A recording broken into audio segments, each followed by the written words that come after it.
ओम श्री गणेशाय नमः। आप सभी का दिन शुभ और मंगलमय हो और आप सभी पर विघ्नहर्ता भगवान श्री गणेश की कृपा सदा बनी रहे। आज सुनिए आगे की कथा। देवर्षि नारद ने पूछा, हे भगवान, अब मेरी ये सुनने की इच्छा है कि भगवान शंकर ने दया परवश होकर परशुराम जी को कौन सा मंत्र और कौन सा स्तोत्र कवच दिया था। उस मंत्र के आराध्य देवता कौन है, कवच धारण करने का क्या फल है और स्तोत्र पाठ से किस फल की प्राप्ति होती है। तब नारायण जी बोले, नारद, उस मंत्र के आराध्य देव गोलोकनाथ गोप गोपीश्वर सर्वसमर्थ परिपूर्णतम स्वयं भगवान श्री कृष्ण हैं। शंकर जी ने रत्न पर्वत के निकट स्वयं प्रभा नदी के तट पर पारिजात वन के मध्य स्थित आश्रम में लोकों के देवता माधव के समक्ष परशुराम जी को त्रैलोक्य विजय नामक परम अद्भुत कवच, विभूति योग से संभूत महान पुण्यमय स्तवराज नाम वाला स्तोत्र और संपूर्ण कामनाओं का फल प्रदान करने वाला मंत्र कल्पतरु नामक मंत्र प्रदान किया था। महादेव जी ने कहा, हे भृगुवंशी महाभाग वत्स, तुम प्रेम के कारण मुझे पुत्र से भी अधिक प्रिय हो, इसलिए आओ और कवच ग्रहण करो। राम, जो ब्रह्मांड में परम अद्भुत तथा विजयप्रद है, श्री कृष्ण के उस त्रैलोक्य विजय नामक कवच का वर्णन करता हूँ, सुनो। पूर्व काल में श्री कृष्ण ने गोलोक में स्थित वृंदावन नामक वन में श्री राधिका आश्रम में रास मंडल के मध्य एक कवच मुझे दिया था। ये अत्यंत गोपनीय तत्व संपूर्ण मंत्र समुदाय का विग्रह स्वरूप, पुण्य से भी बढ़कर पुण्यतर, परमोत्कृष्ट है।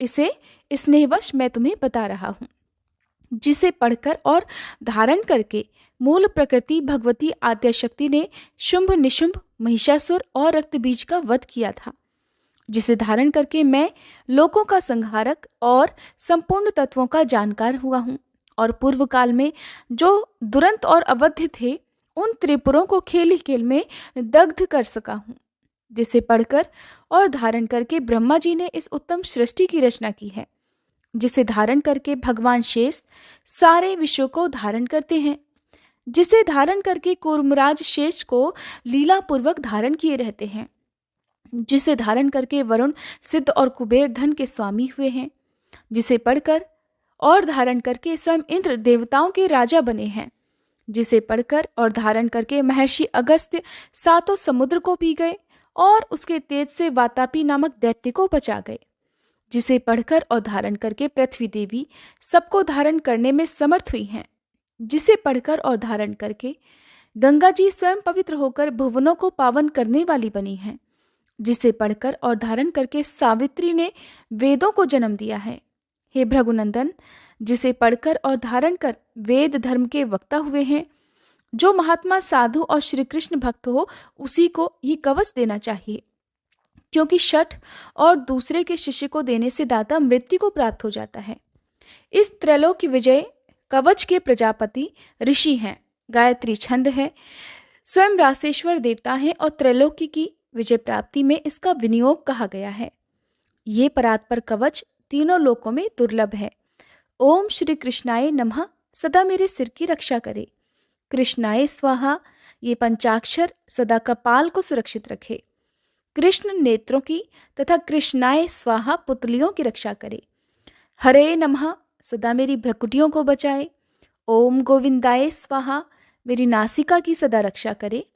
गोपालाय नमः, मेरे गंड स्थलों की सदा सब ओर से रक्षा करे।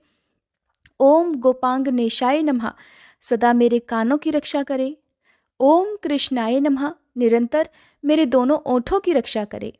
ओम गोविंदाय स्वाहा, सदा मेरी दंत पंक्ति की रक्षा करे। ओम कृष्णाय नमः, दांतों के छिद्रों की तथा क्लिंग दांतों के ऊर्ध्व भाग की रक्षा करे। ओम श्री कृष्णाय स्वाहा, सदा मेरी जिह्वा की रक्षा करे। रासेश्वराय स्वाहा, सदा मेरे तालु की रक्षा करे। राधिकेशाय स्वाहा, सदा मेरे कंठ की रक्षा करे। गोपांग नेशाय नमः, सदा मेरे वक्ष स्थल की रक्षा करे। ओम गोपेशाय स्वाहा, सदा मेरे कंधों की रक्षा करे। नमः किशोर वेशाय स्वाहा, सदा पृष्ठ भाग की रक्षा करे। मुकुंदाय नमः, सदा मेरे उदर की तथा ओम ह्रीं क्लीं कृष्णाय स्वाहा, सदा मेरे हाथ पैरों की रक्षा करे। ओम विष्णवे नमः, सदा मेरी दोनों भुजाओं की रक्षा करे। ओम ह्रीं भगवते स्वाहा, सदा मेरे नखों की रक्षा करे। ओम नमो नारायणाय सदा नख छिद्रों की रक्षा करे। ओम ह्रीं ह्रीं पद्मनाभाय नमः सदा मेरी नाभि की रक्षा करे। ओम सर्वेशाय स्वाहा सदा मेरे कंकाल की रक्षा करे। ओम गोपी रमणाय स्वाहा सदा मेरे नितंब की रक्षा करे। ओम गोपी रमणनाथाय स्वाहा सदा मेरे पैरों की रक्षा करे। ओम ह्रीं श्रीं रसिकेशाय स्वाहा सदा मेरे सर्वांगों की रक्षा करे। ओम केशवाय स्वाहा सदा मेरे केशों की रक्षा करे। नमः कृष्णाय स्वाहा सदा मेरे ब्रह्मरंध्र की रक्षा करे। ओम माधवाय स्वाहा सदा मेरे रोमों की रक्षा करे। ओम ह्रीं श्रीं रसिकेशाय स्वाहा मेरे सर्वस्व की सदा रक्षा करे। परिपूर्णतम श्री कृष्ण पूर्व दिशा में सर्वदा मेरी रक्षा करें। स्वयं गोलोकनाथ अग्निकोण में मेरी रक्षा करें। पूर्ण ब्रह्मस्वरूप दक्षिण दिशा में सदा मेरी रक्षा करें। श्री कृष्ण नैऋत्य कोण में मेरी रक्षा करें। श्री हरि पश्चिम दिशा में मेरी रक्षा करें। गोविंद वायव्य कोण में नित्य निरंतर मेरी रक्षा करें।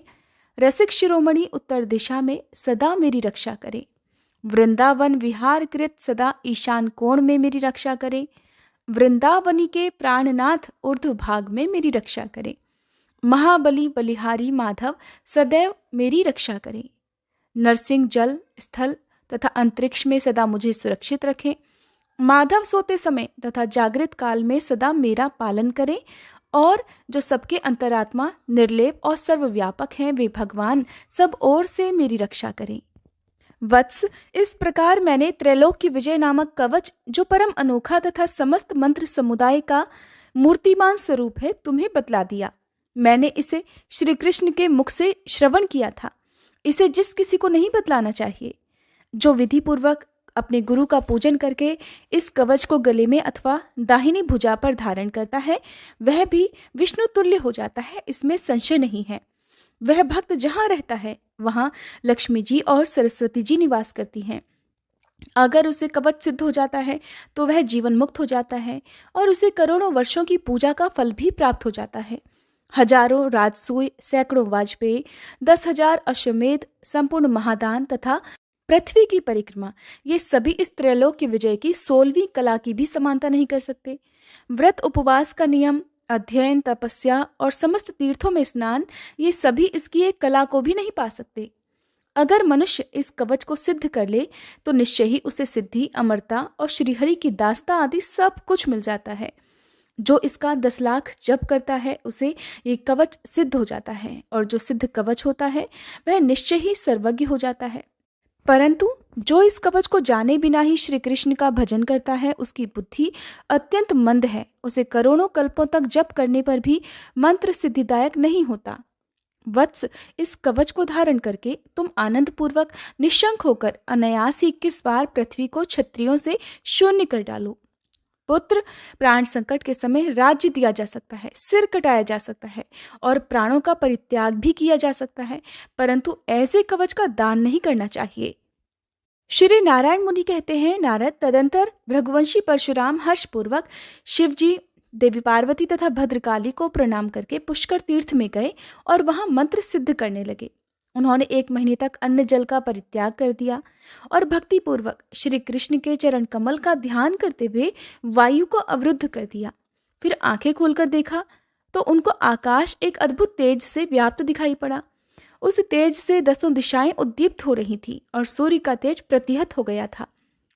उस तेजोमंडल के मध्य उन्हें एक रत्न निर्मित विमान दिख पड़ा जिस पर एक अत्यंत सुंदर श्रेष्ठ पुरुष दिखाई दे रहे थे। वे भक्तों पर अनुग्रह करने वाले थे और उनका मुख मंद मुस्कान से खिल रहा था। परशुराम जी ने उन ईश्वर को दंड की भांति लेटकर सिर से प्रणाम किया और वर मांगा कि भगवान, मैं 21 बार पृथ्वी को भूपालों से रहित कर दूं। आपके चरण कमलों में मेरी अन्न पायनी सुदृढ़ भक्ति हो और मैं निरंतर आपके पदारविंदों का दास बना रहूं। यह वर मुझे प्रदान कीजिए। तब श्री कृष्ण ने उन्हें वह वर दिया और वहीं अंतर्ध्यान हो गए। फिर परशुराम उन परात्पर को नमस्कार करके अपने आश्रम को वापस लौट आए। उस समय उनका दाहिना अंग फड़कने लगा जो शुभ मंगलों का सूचक था। रात में उन्हें वांछा सिद्धि को प्रकट करने वाला उत्तम स्वप्न भी दिखाई पड़ा। इससे उनका मन रात दिन प्रसन्न और संतुष्ट रहने लगा। वे स्वजनों से सारा वृतांत पूर्णतया बतलाकर आनंद पूर्वक आश्रम में रहने लगे। फिर महाबली परशुराम जी ने अपने शिष्यों को, पिता के शिष्यों को, भाइयों को तथा बंधु बांधवों को बुला बुलाकर उनके साथ तरह तरह की सलाह की और उनसे अपना पूर्वापर का वृतांत कहकर शुभ मुहूर्त में उन्हीं के साथ विजय यात्रा के लिए तत्पर हुए। उस समय परशुराम जी को मंगल शकुन दिखाई पड़ने लगे और जय की सूचना देने वाले शब्द सुनाई दिए। तब उन्होंने मन ही मन सबका विचार करके निश्चय कर लिया कि मेरी विजय होगी और शत्रुओं का संहार होगा। यात्रा के अवसर पर सहसा मुनि को अपने सामने मयूर की बोली, सिंह की गर्जना, घंटा और दुंदुभि की ध्वनि, संगीत, कल्याणकारी नवीन सांकेतिक शब्द और विजय सूचक बादलों की गड़गड़ाहट सुनाई पड़ी। उसी समय आकाशवाणी भी हुई कि तुम्हारी विजय होगी। इस तरह अनेक प्रकार के शुभ शब्दों को सुनते हुए भगवान परशुराम ने यात्रा आरंभ की। चलते ही उन्होंने अपने आगे ब्राह्मण, वंदी, ज्योतिषी और भिक्षुक को देखा। फिर नाना प्रकार के आभूषणों से सजी हुई एक पति पुत्र संपन्ना सती नारी हाथ में प्रज्वलित दीपक लिए हुए मुस्कुराती हुई सामने आती दिखाई दी। चलते चलते परशुराम जी ने अपनी दाहिनी ओर यात्रा के समय मंगल की सूचना देने वाले शव, श्रृगाली, जल से भरा हुआ घड़ा, नीलकंठ, नेवला, मृग, हाथी, सिंह, सफेद चील, चकोर, कबूतर, बत्तख, चातक, गौरैया, बिजली, इंद्रधनुष आदि इन सभी शुभ सूचकों को देखा। इस प्रकार मांगलिक अवसर जानकर वे हर्षपूर्वक आगे बढ़े और सूर्यास्त होते होते नर्मदा नदी के तट पर पहुंच गए। वहां पर उन्हें एक अत्यंत मनोहर दिव्य अक्षय वट दिखाई दिया। वह अत्यंत ऊंचा, विस्तार वाला और उत्तम तथा पावन आश्रम स्थान था। वहां पर सुगंधित वायु बह रही थी। वहीं पर पुलत्स्य नंदन ने तपस्या की थी। वहीं कार्तवीर्यार्जुन के आश्रम के निकट परशुराम जी अपने गणों के साथ ठहर गए। वहां उन्होंने रात में पुष्पशैया पर शयन किया। थक तो वे गए ही थे, इसलिए किंकरों द्वारा भलीभांति सेवा किए जाने पर परमानंद में निमग्न होकर वे निद्रा के वशीभूत होकर गहरी निद्रा में सो गए। रात बीतते बीतते भार्गव परशुराम जी को एक सुंदर स्वप्न भी दिखाई दिया, जो वायु, पित्त और कफ के प्रकोप से रहित था और जिसका पहले मन में विचार भी नहीं किया गया था। उन्होंने देखा कि मैं हाथी, घोड़ा, पर्वत, अट्टालिका, गौ और फलयुक्त वृक्ष पर चढ़ा हुआ हूँ। मुझे कीड़े काट रहे हैं जिससे मैं रो रहा हूँ। मेरे शरीर में चंदन लगा है। मैं पीले वस्त्र से शोभित तथा पुष्पमाला धारण किए हुए हूँ। मेरा सारा शरीर गंदगी से भरा हुआ है और उसमें मज्जा और गंदगी लगी हुई है। ऐसी दशा में मैं नौका पर सवार हूँ और उत्तम वीणा बजा रहा हूँ। फिर देखा कि मैं नदी तट पर बड़े बड़े कमल पत्रों पर रखकर दही, घी और मधु मिश्रित खीर खा रहा हूँ। फिर देखा कि मैं पान चबा रहा हूँ। मेरे सामने फल, पुष्प और दीपक रखे हुए हैं और ब्राह्मण मुझे आशीर्वाद दे रहे हैं। फिर अपने आप को बारंबार पके हुए फल, दूध, शक्कर मिश्रित गर्मा गर्म अन्न, स्वास्थ्य के आकार की बनी हुई मिठाई खाते देखा। पुनः उन्होंने देखा कि मुझे जल जंतु, बिच्छू, मछली तथा सर्प आदि काट रहे हैं और मैं भयभीत होकर भाग रहा हूँ। फिर देखा कि मैं चंद्रमा और सूर्य का मंडल, पति और पुत्र से संपन्न नारी और मुस्कुराते हुए ब्राह्मण को देख रहा हूँ। फिर उन्होंने देखा कि मैं एक ऐसी ब्राह्मणी को देख रहा हूँ जो पीला वस्त्र धारण किए हुए है, रत्नों के आभूषणों से सुसज्जित है और घर में प्रवेश कर रही है। फिर उन्होंने स्वप्न में जौ और गेहूं के आटे की पूड़ी और लड्डू देखे और उन्हें बार बार खाया भी। फिर अचानक अपने आप को शस्त्र से घायल और जंजीर से बंधा हुआ देखकर उनकी नींद टूट गई और वे प्रातःकाल श्रीहरि का ध्यान करते हुए उठ बैठे। इस स्वप्न से उन्हें अत्यंत हर्ष हुआ। फिर उन्होंने अपना प्रातःकालिक नित्य कर्म संपन्न किया और मन में ऐसा समझ लिया कि निश्चय ही मैं सारे शत्रुओं को जीत लूंगा। श्री नारायण कहते हैं कि हे नारद, फिर भृगुवंशी परशुराम जी ने प्रातःकालिक नित्य कर्म समाप्त करके भाई बंधुओं के साथ परामर्श किया और कार्तवीर्य के आश्रम पर दूत भेजा। उस दूत ने शीघ्र ही जाकर राजाधिराज कार्तवीर्य से कहा। उस समय राजा मंत्रियों से घिरे हुए राज्य सभा में बैठे हुए थे। परशुराम जी का दूत कहने लगा, महाराज, नर्मदा तट के निकट अक्षयवट के नीचे भृगुवंशी परशुराम जी अपने भाइयों सहित पधारे हुए हैं। वे 21 बार पृथ्वी को राजाओं से शून्य करेंगे, इसलिए आप वहां चलिए अथवा अपने भाई बंधुओं के साथ युद्ध कीजिए। ऐसा कहकर परशुराम जी का दूत उनके पास वापस लौट गया। इधर राजा कवच धारण करके रण यात्रा के लिए तत्पर हुआ। तब महारानी मनोरमा ने अपने प्राणपति को युद्ध में जाने के लिए तत्पर देखकर उसे रोक दिया और अपने पास ही बिठा लिया। मुने मनोरमा को देखकर राजा के नेत्र और मुख प्रसन्नता से खिल उठे। फिर तो उसने सभा के बीच अपनी रानी से अपने मन की बात कही कि प्रिय, जमदग्नि के महान पराक्रमी पुत्र परशुराम भाइयों के साथ नर्मदा नदी के किनारे पर ठहरे हुए हैं और वे मुझे युद्ध के लिए ललकार रहे हैं। उन्हें शंकर जी से शस्त्र और श्रीहरि का मंत्र तथा कवच प्राप्त हो गया है, इसलिए वे 21 बार भूमि को भूपालों से हीन कर देना चाहते हैं। इस समाचार से ही मेरे प्राण कांप उठे हैं। मन अत्यंत दुखी हो रहा है और मेरा बायां अंग निरंतर फड़क रहा है। प्रिय, मैंने एक स्वप्न भी देखा है, सुनो। मैंने देखा कि मैं तेल से सराबोर हूँ, लाल वस्त्र धारण किए हुए हूँ, शरीर पर लाल चंदन लगा है, लोहे के आभूषणों से सजा हुआ हूँ। फिर मैंने एक विधवा स्त्री को देखा जो लाल वस्त्र पहने थी, केश खुले थे, उसकी नाक कट गई थी और वह अट्टहास करती हुई नाच रही थी। महारानी, मैंने एक चिता देखी जिस पर बाण बिछे थे और वह अग्नि से रहित तथा भस्म से संयुक्त थी। फिर राख की वर्षा, रक्त की वर्षा और अंगारों की वर्षा होते हुए देखा।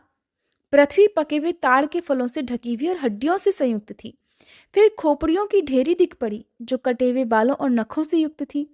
फिर रात के समय नमक का पहाड़, कौड़ियों की ढेरी तथा धूल और तेल की कंदरा भी दिखाई दी। अब बतलाओ, इसका क्या उपाय है? राजा की बात सुनकर मनोरमा का हृदय दुखी हो गया। वह रोती हुई राजाधिराज कार्तवीर्य से गदगद वाणी में बोली कि हे नाथ, आप रमण करने वालों में उत्तम, समस्त राजाओं में श्रेष्ठ और मुझे प्राणों से भी अधिक प्रिय हैं। हे प्राणेश्वर, मेरा शुभकारक वचन सुनिए। जमदग्नि नंदन महाबली भगवान परशुराम नारायण के अंश हैं। वे सृष्टि का संहार करने वाले जगदीश्वर शिव के शिष्य हैं, जिनकी ऐसी प्रतिज्ञा है कि मैं 21 बार पृथ्वी को भूपालों से शून्य कर दूंगा। उनके साथ आप युद्ध न छेड़िए। पापी रावण को जीतकर जो अपने आप को शूरवीर मानते हैं, वह आपका भ्रम है। उसे आपने नहीं जीता है, बल्कि वह अपने पाप से पराजित हुआ है। क्योंकि जो धर्म की रक्षा नहीं करता, उसका भूतल पर कौन रक्षक हो सकता है? वह मूर्ख स्वयं ही नष्ट हो जाता है और वह जीते हुए भी मृतक के समान है। राजन, मालूम होता है कि दत्तात्रेय जी ने जो ज्ञान दिया था वह सब आप भूल गए। अगर है तो फिर आपका मन ब्राह्मण की हत्या करने में कैसे प्रवृत्त हुआ? आप तो मनोविनोद के लिए शिकार खेलने गए हुए थे। वहां ब्राह्मण के आश्रम में ठहरकर अपने अपूर्व मिष्ठान्न का आपने भोजन किया, व्यर्थी ब्राह्मण को मार डाला। जो गुरु ब्राह्मण और देवताओं का अपमान करता है, उसके इष्ट देव उस पर रुष्ट हो जाते हैं और विपत्ति उसे आ घेरती है। इसलिए राजन, आप दत्तात्रेय जी के चरण कमलों का ध्यान कीजिए, क्योंकि गुरु भक्ति सबके संपूर्ण विघ्नों का विनाश करने वाली है। अब आप गुरुदेव की भलीभांति अर्चना करके उन भृगुनंदन की शरण ग्रहण कीजिए। परम बुद्धिमान राजा कार्तवीर्य ने मनोरमा की बात सुनकर उसे समझाया और पुनः रानी को उत्तर दिया कि कांते, तुमने जो कुछ कहा है वह सब मैंने सुन लिया। अब मैं जो कहता हूँ उसे सुनो। शोक पीड़ित लोगों के वचन सभाओं में प्रशंसनीय नहीं माने जाते। सुंदरी, कर्म भोग के योग्य काल आने पर सुख, दुख, भय, शोक, कलह और प्रेम ये सभी होते रहते हैं, क्योंकि काल राज्य देता है। काल मृत्यु और पुनर्जन्म का कारण होता है। काल संसार की सृष्टि करता है। काल भगवान जनार्दन का स्वरूप है, परंतु श्री कृष्ण उस काल के भी काल और विधाता के भी ब्रह्मा है। महाबली भगवान परशुराम नारायण के अंश हैं। अगर उन्होंने ऐसी प्रतिज्ञा कर ली है कि मैं 21 बार पृथ्वी को राजाओं से शून्य कर दूंगा, तो उनकी वह प्रतिज्ञा कभी विफल नहीं हो सकती। सुव्रते, साथ ही मैं ये निश्चित रूप से जानता हूं कि मैं उनका वध्य हूं। तब भला भविष्य की सारी बातें जानकर भी मैं उनकी शरण में कैसे जा सकता हूं? क्योंकि प्रतिष्ठित पुरुषों की अपकीर्ति मृत्यु से भी बढ़कर दुखदायिनी होती है। ऐसा कहकर राजा ने युद्ध भूमि में जाने के लिए उद्यत होकर बाजा बजवाया और मांगलिक कार्य संपन्न करवाए। वह असंख्य राजाओं को, 3 लाख राजाधिराजों को, महान बल पराक्रम से संपन्न 100 अक्षौहिणी सेनाओं को तथा असंख्यों घोड़े, हाथी, पैदल, सिपाही और रथों को साथ लेकर रण यात्रा के लिए तैयार हुआ। उसे कवच और बाण सहित अक्षय धनुष धारण करके यात्रा के लिए उत्सुक देख साध्वी मनोरमा स्तब्ध हो गई। इसके आगे का वृतांत आप अगले अध्याय में सुनेंगे। उम्मीद करती हूँ ये वीडियो आपको पसंद आई होगी।